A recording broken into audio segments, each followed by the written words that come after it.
shootings, drugs, rapings, you name it. Crystal meth is going to take over this city and this world. You got to work on a new education, street education, how to make it on the street. If I wanted to sleep on this sidewalk right there, they wouldn't let me do it. But you're dealing with kids that are actually selling their body. Perhaps they were abused to begin with. I've known a few people that have actually gotten raped, yeah. Won't change until somebody makes the change.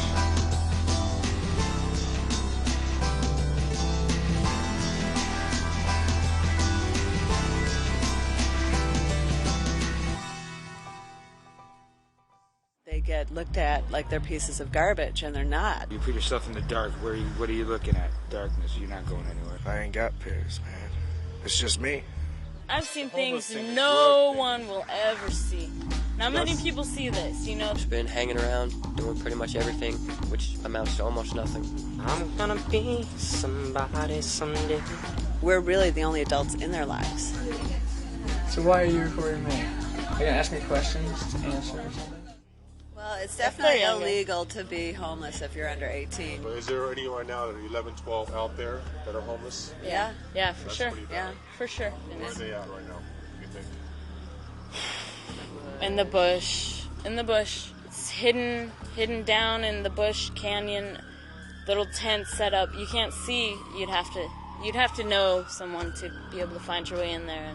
There are some homeless camps. If you're a very camp small down there kid, sometimes. you'll find other kids that will help you find a place like that where there's kind of an infrastructure set up for you to survive, and then you can learn from the adults and some of the older kids. Mm-hmm. But what you're learning there is you're learning how to be homeless. Yeah, and a lot of kids that come around homeless, a lot of people don't want to help them or deal with them because that brings cops and.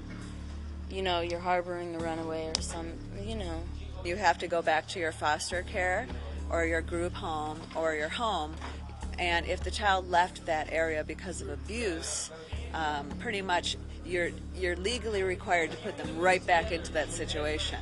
There's no questioning, there's no help, they just go right back to where they came from.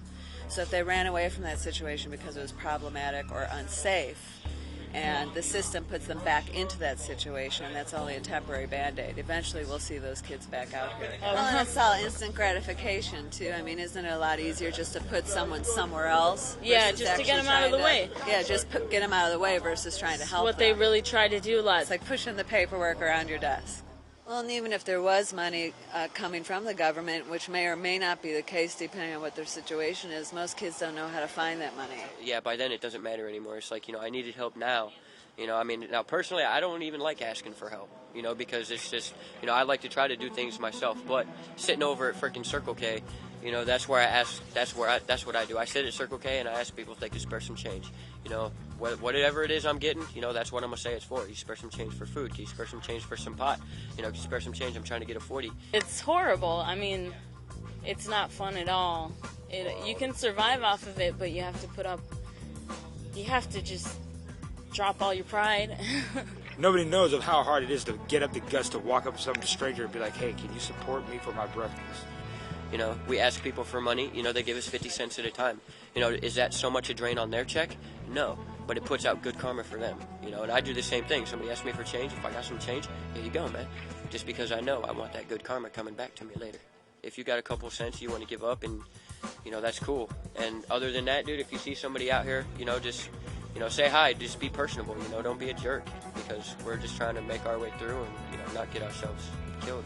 We've all lost our jobs before in the past, and I know when I lose my job, nothing is going to prevent me from not getting my next job, and I will probably not ever be homeless because I got people that have my back. I've got a family.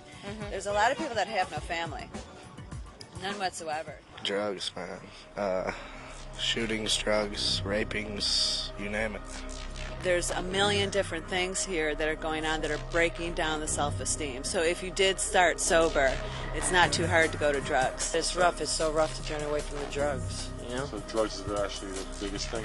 Me, I'm running from them. And I'm very empathetic to that. I mean, I think the average person would not know how to survive on the streets. I think the average person would resort to drugs if they weren't able to be that exceptional person that could actually kind of rise above their situation. There are quite a few of them that are clean, and it's, you know, I recognize that, you know, and actually I got to give them props for it because there's really nothing else to do out here. Drug of choice is ice. Crystal? Yes. How does that make you feel? On top of life. Feel on top of life? Yeah. I can handle it, you know, me doing this just one time. Well, that one time, you know, then they don't sleep all that night, and then they're up the next day tooling around for another bag, you know, and so they go tooling around for another bag, they find another bag, and then they're up that night, and then the next day they're up tooling around for another bag, and then they, you know, they find another bag, and then they're up that night, and it turns into 3 days, 4 days, 5 days, until finally they go crazy just from sleep deprivation. If you have nowhere to sleep because you can't stay anywhere because you can't sleep on the streets legally, Stay up all night. why don't you just stay up all night? You can walk around for 3, 4, 5, 6 days at a time, not even having to sleep. So that eliminates that whole extra problem of finding a place to sleep if you don't have to sleep. Crystal meth is going to take over this city and this world. You can see it on the streets, man, just walking. The drug thing is certainly a very large element, and I've seen a lot of kids that come out, you know, at first for the adventure. Perhaps they're just running away looking for something different. Maybe they want to travel, but eventually they find that living on the streets, they're poverty-stricken. They have absolutely no money, and there's only really a couple of things that you can do to get money. You can spare change, which is called spanging, so you have to beg for your money, which is not good for your self-esteem. You can do drug running, which is not very profitable, and it's usually the people that are higher up in the drug ring that are making the money.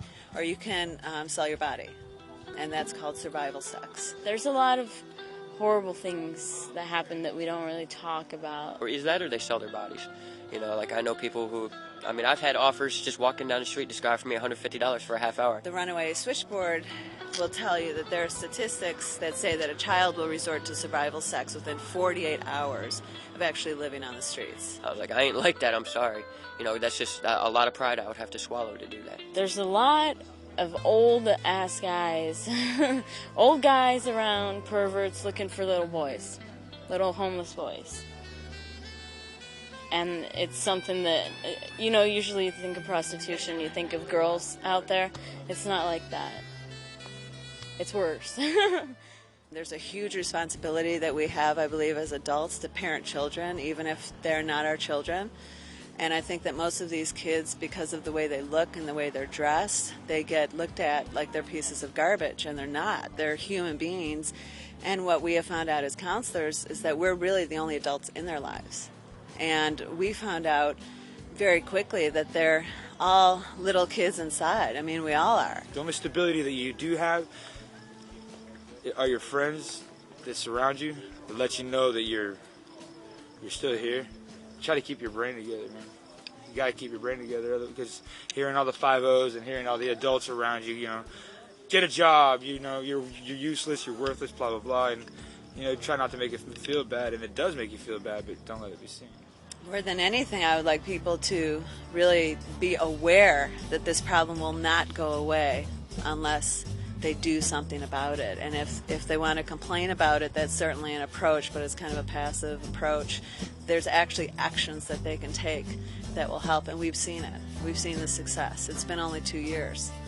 We heard that, you know, we would see a lot more negative things happen than positive things, and it all feels pretty positive to me. I'm just happy that they're here hanging out with us.